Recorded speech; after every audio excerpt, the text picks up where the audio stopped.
All right, what's up, guys? Welcome back to the Living the Dream podcast. Today we have Peter Christian on the podcast, and he is a business consultant, author, and adjunct professor. And we're going to get to hear a little bit more about him and his dreams. Peter, how you doing? I'm well. How are you today?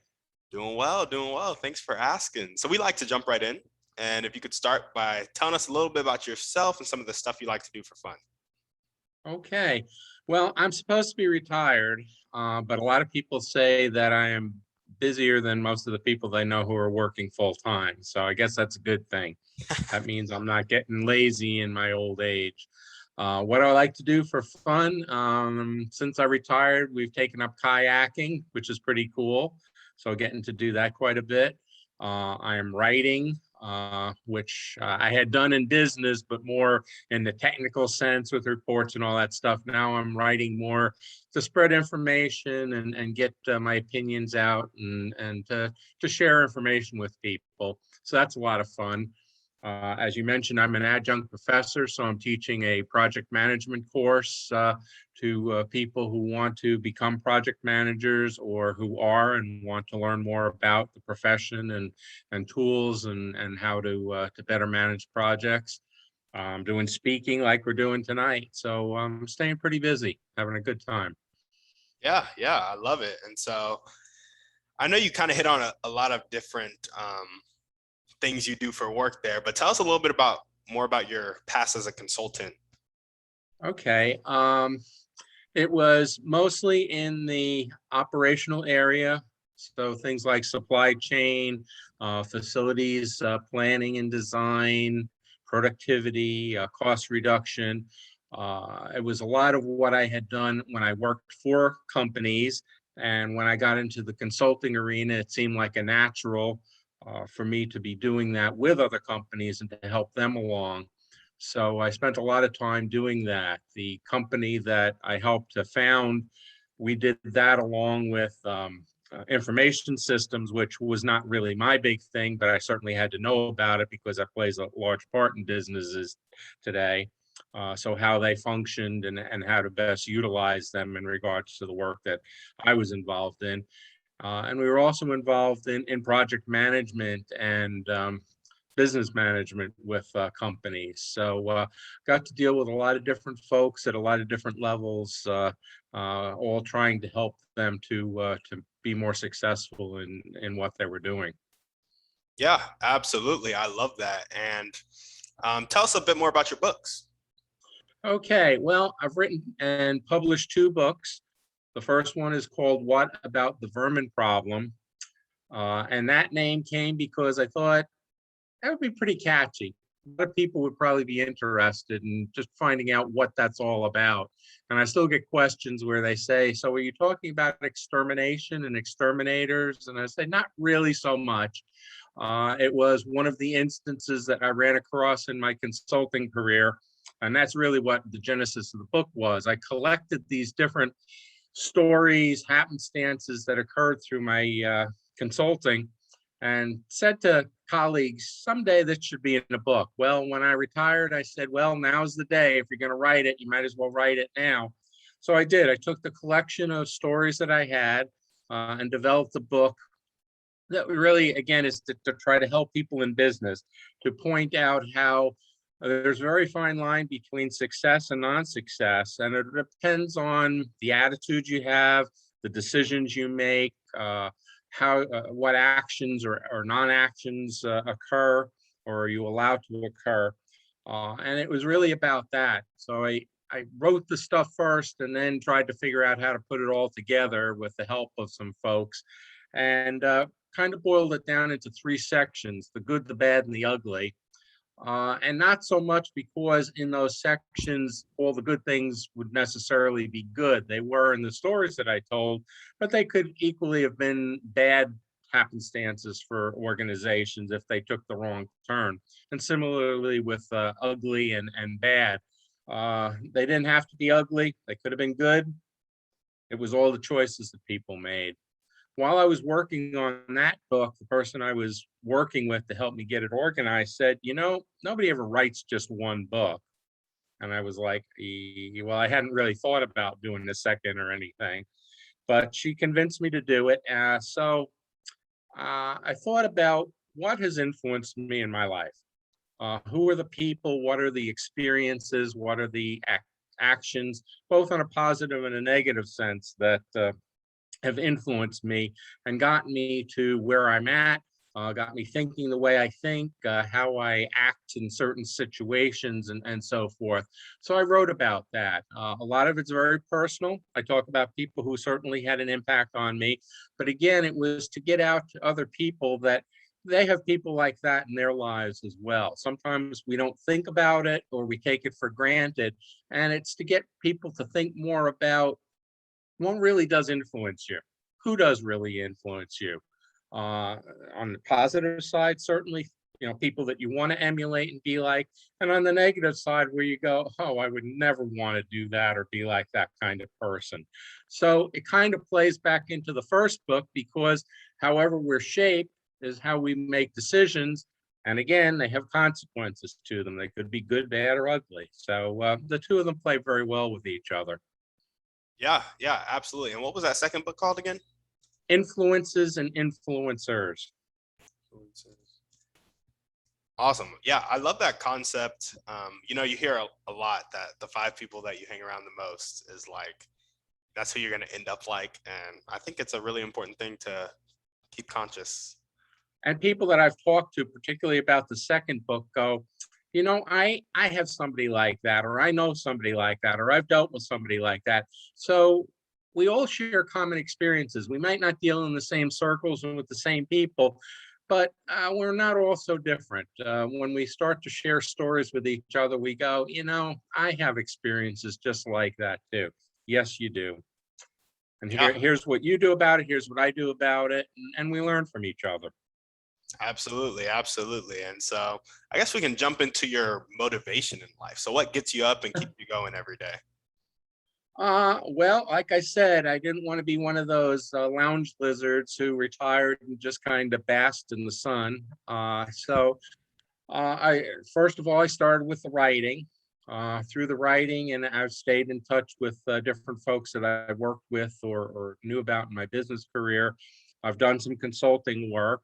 One of my good friends who took a large position at Alvernia University in Reading, and I was really disappointed because I said to him, gee, if I was still in Pennsylvania, which is where I moved from, I'd love to be working with you. And he says, well, we still can do something. And sure enough, we did. He was the one who got in touch with me and said, I've got this thing for you. You can teach this project management course. And of course, with all the virtual stuff that's going on these days, yeah, it's pretty easy to do. So he's gotten me involved, and that's been terrific. And then getting out and speaking like I'm doing with you, and getting to get the word out to people about the thoughts that I have. Not everybody are readers. They don't like to read, but if they hear it, they may get interested and they may say, hey, I need to learn more about that. But if not, just through what they hear through this podcast or other work that I've done, it might get them interested, might give them some thoughts and hopefully some good pointers on what they can do with themselves and their careers. Yeah. So those are the things that motivate me. I got all this knowledge, I want to get it out. So I think it's important that we share with one another. Yeah, absolutely. Absolutely. And so have you always been a person who loves to share, or is that something you developed as your career evolved?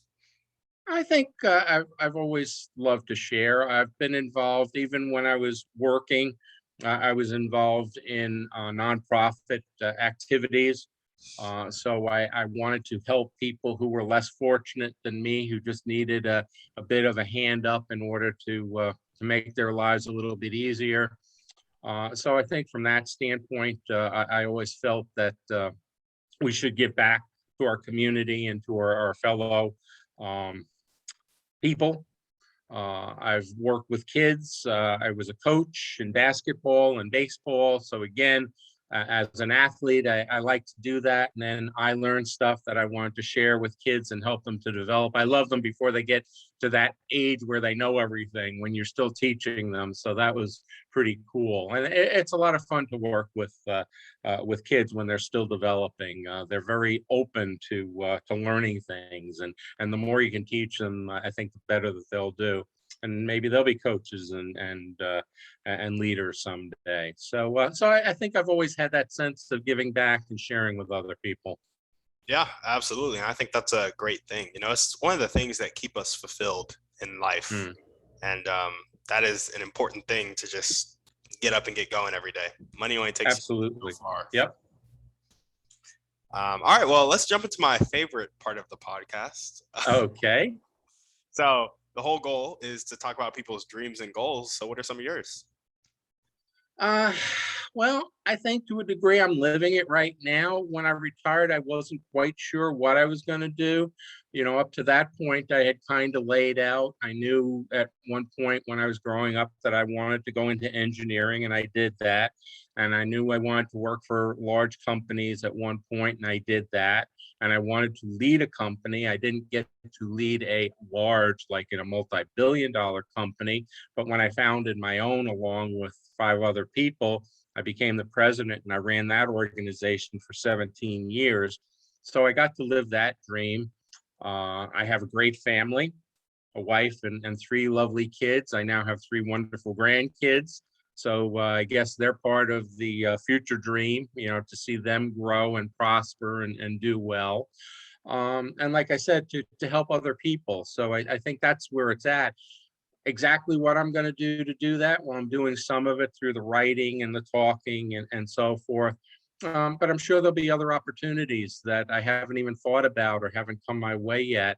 And I'm just open to them. I'm open to listening to people and seeing what that they have to offer and how I might participate in it. So I'm sure there's still more to come.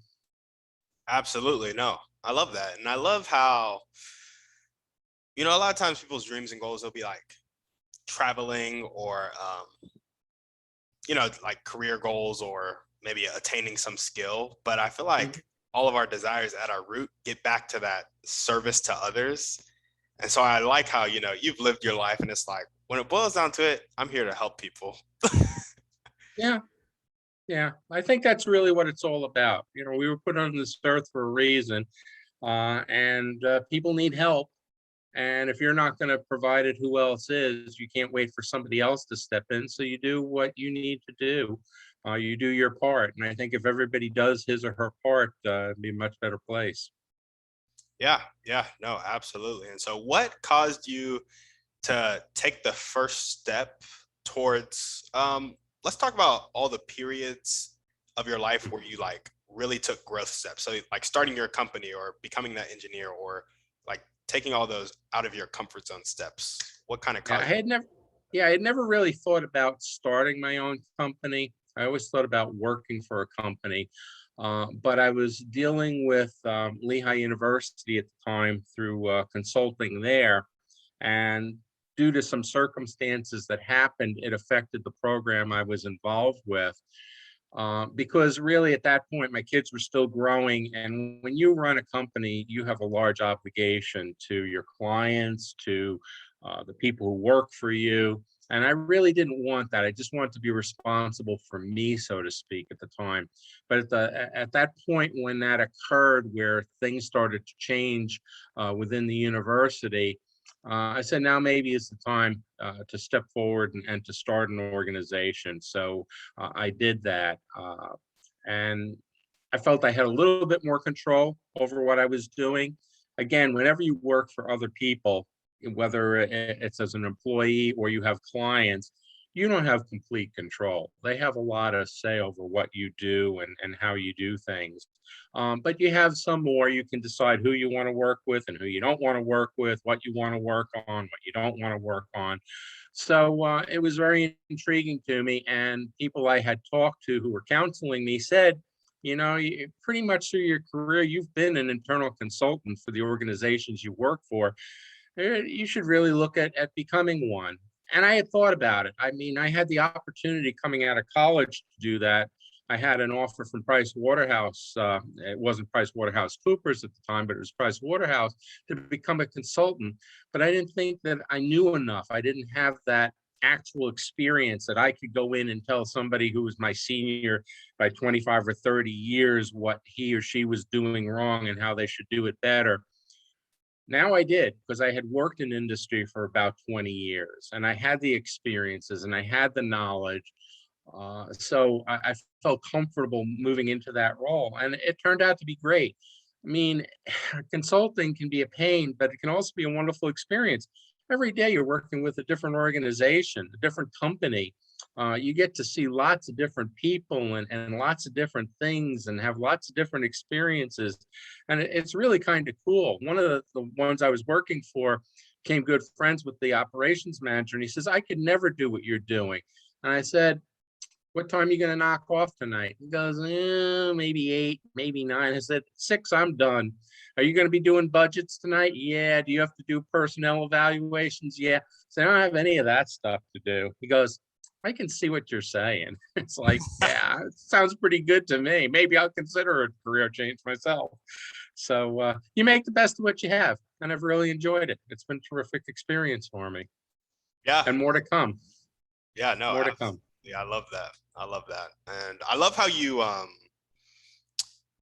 you know, a lot of literature will be like jump right in, kind of conquer like fear or whatever, but you were like, no, I don't feel comfortable doing it. I'm gonna get my experience and then I'm gonna come back around. I Yeah. think I think that's a good I think it's people need to hear that is what I'm saying. That can be done. Yeah, there's too many people who think they knew more than they really know.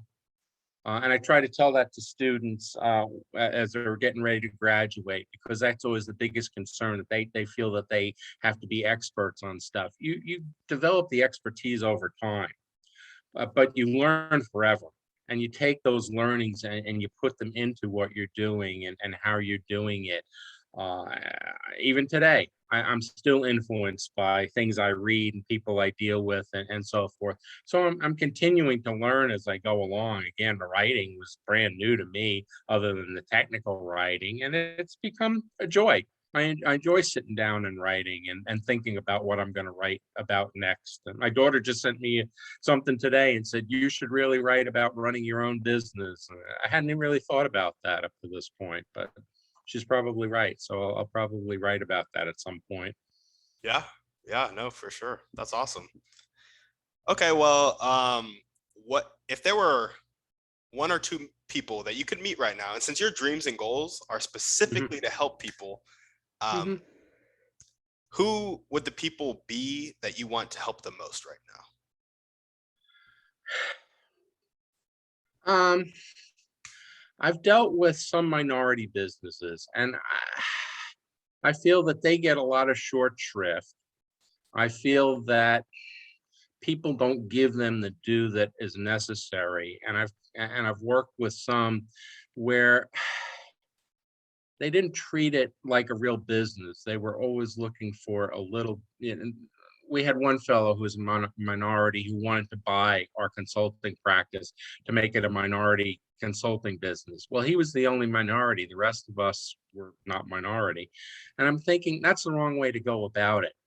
You need to, if you really want to develop it, you need to work with folks that are minority, so that they do have a business, so that they are understanding what needs to be done, and they're not just being used, as a status in order to get money from somebody.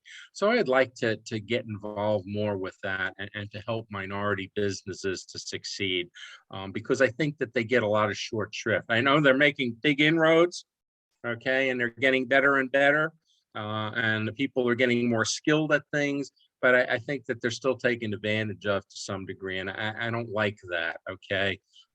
They're a lot smarter than people give them credit for, and I think that they will be a tremendous business force now and in the future. So I think I'd like to spend some more time with that. I haven't quite figured out how to do that yet, but once I do, then I'll certainly get my foot into that and deal with that kind of work, because I think that would interest me. Yeah, absolutely. That's awesome. And so, what are one or two things that everyday people can do to help you getting to work with more minority businesses and stuff like that? Certainly let me know if they know of companies that are struggling a bit and could use somebody to be a bit of a guidance to them and provide thought and information and experience and so forth, and point them in the right direction. Networking is a big thing in business today, and it's important to know who to deal with and how to deal with them. So I would say certainly that to get in touch and let me know about people they know who could use that help, want that help, or looking for that help. I'm here to do that. And I think there are a lot of other people that are willing to do that as well. That I can connect them with if I'm not the particular person to provide the information that they need. And I do a lot of that with clients. I hook them up with people in other specialties where they need help that is not my bailiwick, my area of expertise to help. So I would Awesome. say that's a big thing. Yeah, no, for sure. That is awesome. And So any of your listeners, let me know. Get in touch through you or through me and let me know, and I will check it out and do the best that I can. Exactly. Yeah, for sure. I love it. I love it. Okay, well, now we're going to jump into the thriving three. And I just like to see how people thrive in their life. Okay. So, what is your favorite book, movie, or podcast? My favorite movie is Shawshank Redemption. I think that's everybody's favorite because it's on all the time. But every time I see it, I stop what I'm doing to watch it, even though I've seen it a million times, because that movie just fascinates me. I love that movie so much. Oh, yeah. Somebody who was dealt a bad hand and turned it around, and ultimately came out on top. I think it's just a tremendous story through the adversity that he went through, and the friend that he made, through it. And the two of them hooked up at the end of the movie, which is terrific. And you knew that they were going to have a good life together. So that's an inspiration to me. It shows that no matter how bad things can be, you can turn it around, given enough time, patience, and perseverance.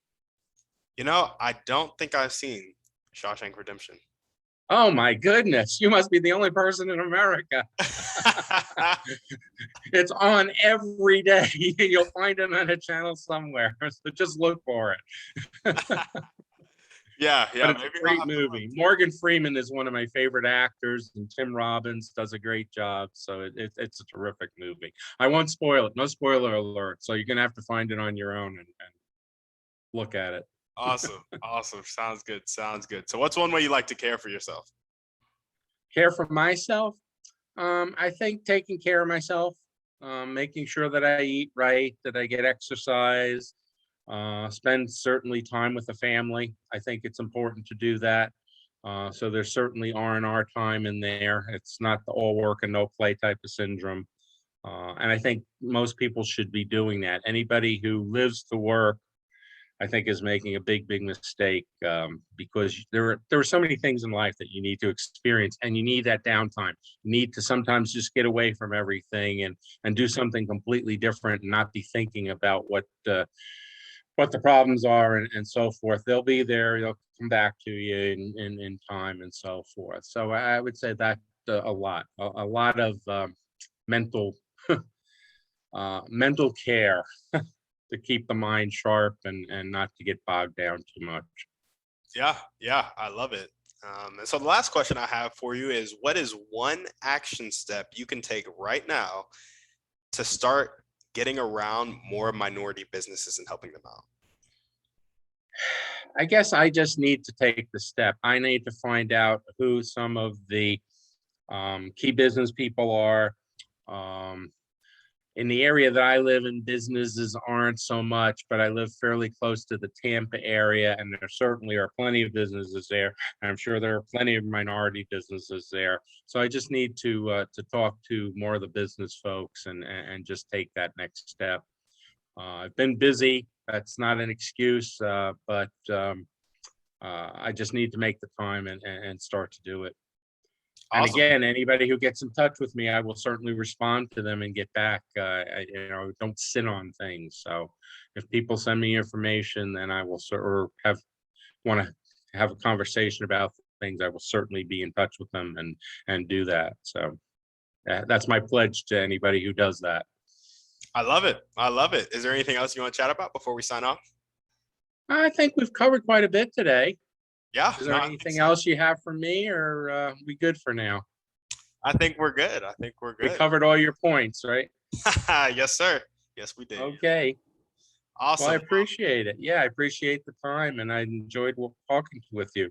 Yeah, no, it was a great time. Thank you so much for coming on the show. And if you're listening to this and you vibed with what Peter said and you know some minority businesses, reach out to him, make the connection. That's what we're on the show for. We're here to make people's dreams come true. So help Peter and make the connection to some minority small business owners. Also, go on Apple, go on Spotify, like, subscribe, send the podcast to a friend, maybe a minority business owner that's a friend, and make sure that they get to hear this message. And thank you guys so much for listening. We're off.